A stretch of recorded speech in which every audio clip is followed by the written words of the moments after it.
Hello friends, welcome again. आज मैं आप लोगों को सनस्क्रीन के बारे में जानकारी दूंगा।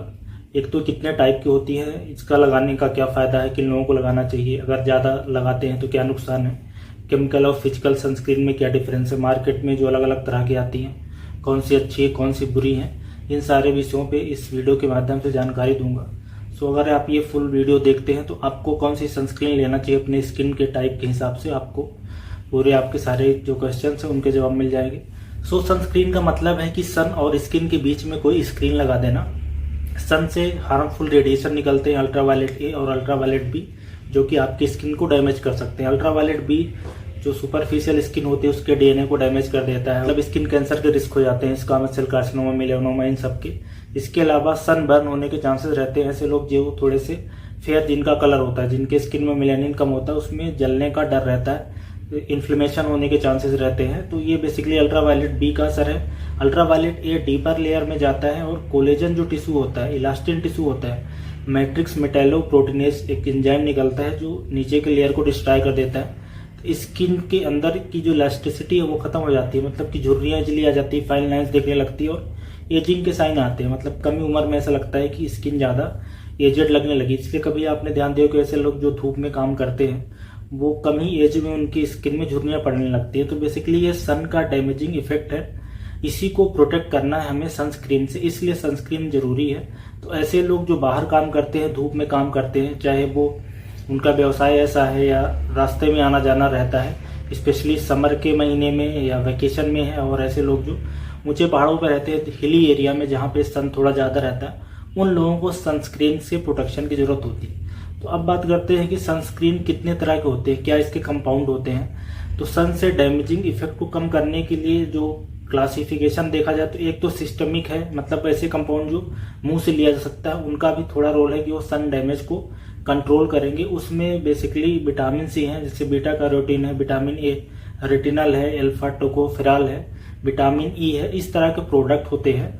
और जो टॉपिकल प्रिपरेशन है जो कि लगाना है, जो आपको क्रीम, लोशन, इन सब के फॉर्म में मिलता है, उसमें दो तरह के सनस्क्रीन है। एक तो फिजिकल बैरियर देते हैं, मतलब आपने स्किन में लगाया और जो सन रेज है उसको या तो रिफ्लेक्ट कर देते हैं या तो स्कैटर्ड कर देते हैं, मतलब वो स्किन के अंदर जाते नहीं। ऐसे वाले कंपाउंड अच्छे होते हैं। ये हैं टाइटेनियम डाइऑक्साइड और जिंक ऑक्साइड, ये सबसे अच्छे हैं।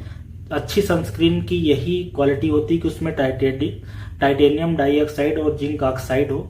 इसलिए कभी आपने ध्यान दिया होगा कि जो प्लेयर्स होते हैं, स्पेशली जो आउटडोर एक्टिविटी वाले प्लेयर्स होते हैं, वो जब ज़्यादा धूप रहती है तो कुछ वाइट कलर का स्किन अपने स्किन में लगा लेते हैं। वो बेसिकली सनस्क्रीन ही रहती है, वो अच्छी वाली सनस्क्रीन रहती है, मतलब वो वाइट रहती है। तो ऐसी सनस्क्रीन जिसमें ये टाइटेनियम डाइऑक्साइड या जिंक ऑक्साइड ज़्यादा क्वांटिटी में होगा वो वाइट कर देती है, मतलब वो देखने में अच्छी नहीं रहती। और दूसरे जो केमिकल कंपाउंड्स होते हैं आपकी स्क्रीन पे, केमिकल कंपाउंड जैसे आप ऑर्गेनिक देख रहे हो, कुछ ब्रॉड स्पेक्ट्रम कंट्रोल करते हैं, मतलब अल्ट्रावायलेट ए और अल्ट्रावायलेट बी दोनों को करते हैं, और कुछ सिर्फ यूवी ए को फिल्टर करते हैं, जैसे कि बेंजोफिनॉन्स है, या दूसरे कंपाउंड है जो अल्ट्रावायलेट बी को फिल्टर करते हैं, इसमें सैलिसिलेट और पेडिमेट्स वगैरह। तो बेसिकली इस तरह से केमिकल कंपाउंड और फिजिकल कंपाउंड मार्केट में जितने तरह के सनस्क्रीन मिलते हैं मोस्टली दोनों कंपाउंड रहते हैं, मतलब जिंक ऑक्साइड भी रहता है और उसके साथ केमिकल कंपाउंड भी रहते हैं, ज़्यादातर में इसी टाइप का रहता है।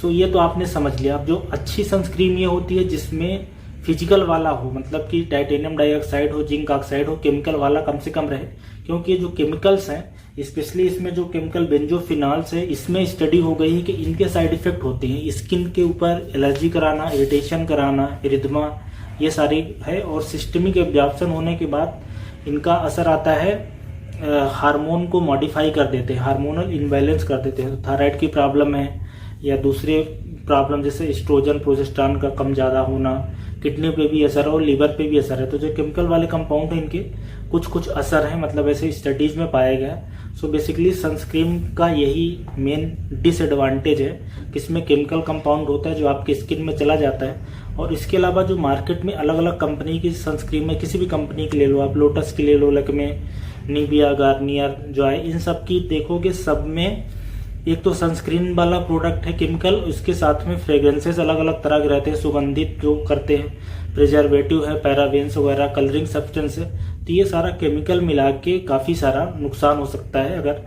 लंबे समय तक लगाया जाए। तो बेसिकली सन स्क्रीन जो चुनते समय इसी बात को ध्यान रखना है आपको कि कम से कम केमिकल प्रोडक्ट हो। अनफॉर्चुनेटली जितने भी मार्केट में प्रोडक्ट है, ज़्यादातर जो कॉमन यूज में आती हैं, लोटस के क्रीम, इन सब में ये सारे केमिकल भर भर के रहते हैं। अब बात करते हैं कि फिर आइडियल सनस्क्रीन क्या होना चाहिए, जिसको आपको खरीदना है, परचेज करना है, वो कैसी होनी चाहिए। तो सनस्क्रीन आइडियल ऐसी है जो इनर्ट हो, केमिकल फ्री होना चाहिए, SPF sun protection factor at least उसका 30 हो, वाटर सॉल्युबल नहीं हो, मतलब कि जो स्वेटिंग पसीना आने से वो डिजॉल्व नहीं हो जाए, या थोड़ा बहुत स्विमिंग में या कुछ रेन हुआ तो पूरा डिजॉल्व नहीं हो जाए। इसके अलावा वो नॉन इरिटेटिंग हो, नॉन टॉक्सिक हो, फोटो स्टेबल हो, मतलब सन एक्सपोजर के बाद वो खत्म नहीं हो जाए, और बायोलॉजिकली ऐसे फॉर्म में हो कि आप उसको एक्सेप्ट करो, क्रीम के फॉर्म में हो, जेल के फॉर्म में हो, लोशन के फॉर्म हो। तो आइडियल इस तरह का कंपाउंड होना चाहिए।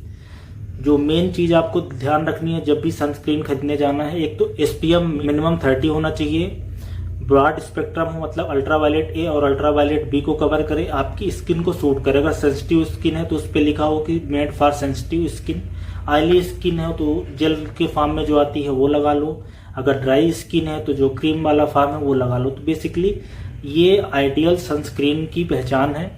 अनफॉर्चुनेटली कोई भी सनस्क्रीन मार्केट में ज़्यादातर, कोई नहीं कुछ होती हैं, ज़्यादातर इस पैमाने पे खरे नहीं उतरती हैं। कुछ जो प्रोडक्ट्स होते हैं जो अपने आप को आयुर्वेदिक क्लेम करते हैं, उसमें पतंजलि भी है और दूसरे ग्रुप के भी हैं आयुर्वेदिक प्रोडक्ट, उन लोगों में भी थोड़ा सा गड़बड़ ये रहता है कि उनका जो प्रोडक्ट रहता है उसमें कभी आप अच्छे से देखोगे तो कई बार जितना कंटेंट रहता है उस हिसाब से जितना परसेंटेज है टोटल प्रोडक्ट का वो डिस्क्लोज ही नहीं करते कि कितने % उन्होंने इंक्लूड किया है अलग अलग।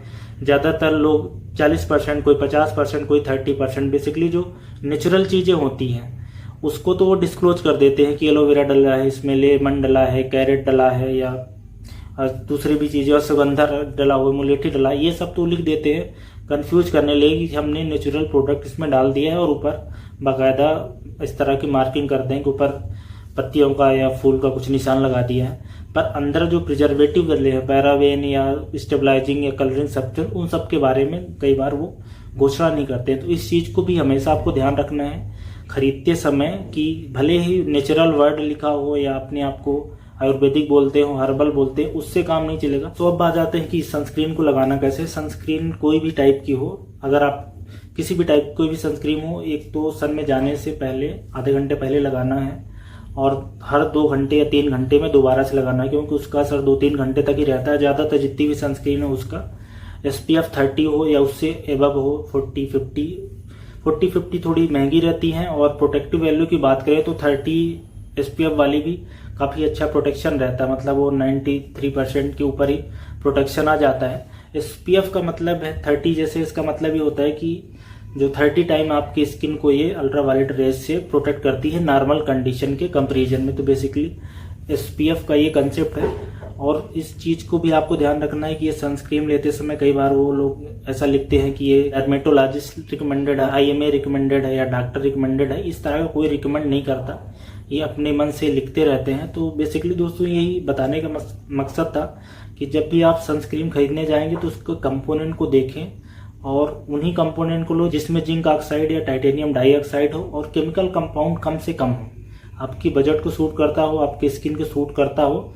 ऐसे बहुत कम प्रोडक्ट हैं, आपको बहुत ही कम मिलेंगे मार्केट में। कुछ प्रोडक्ट हैं जिसके बारे में मैं सर्च करके फिर बताऊंगा। तो बेसिकली ये मेरा बताने का मकसद था कि जब भी आप सनस्क्रीन लें तो इन चीज़ों का ध्यान रखें, और जब भी धूप में जाना है तो सनस्क्रीन लगाना है, क्योंकि डैमेजिंग इफेक्ट सन का बहुत खतरनाक है। इंडियन पॉपुलेशन में जो मेन डैमेजिंग इफेक्ट है वो है सनबर्न। तो अपने यहाँ नहीं होती, क्योंकि अपना जो स्किन का टाइप है वो ऐसा नहीं कि सनबर्न हो जाए, बेसिकली पिगमेंटेशन वाली प्रॉब्लम होती है, और ये सब झुर्रियाँ पड़ना, झाइयाँ पड़ना, ये सब होती है।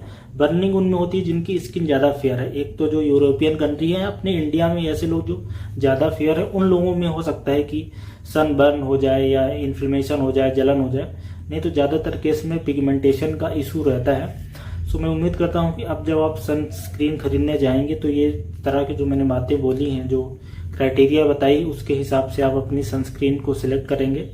और आपके अनुभव क्या है सनस्क्रीन के बारे में इसके कमेंट्स में डालें, ताकि अगर कोई दूसरा आता है वीडियो देखता है तो उसको इससे फ़ायदा हो इस वीडियो से, right. So thanks for watching this, bye bye.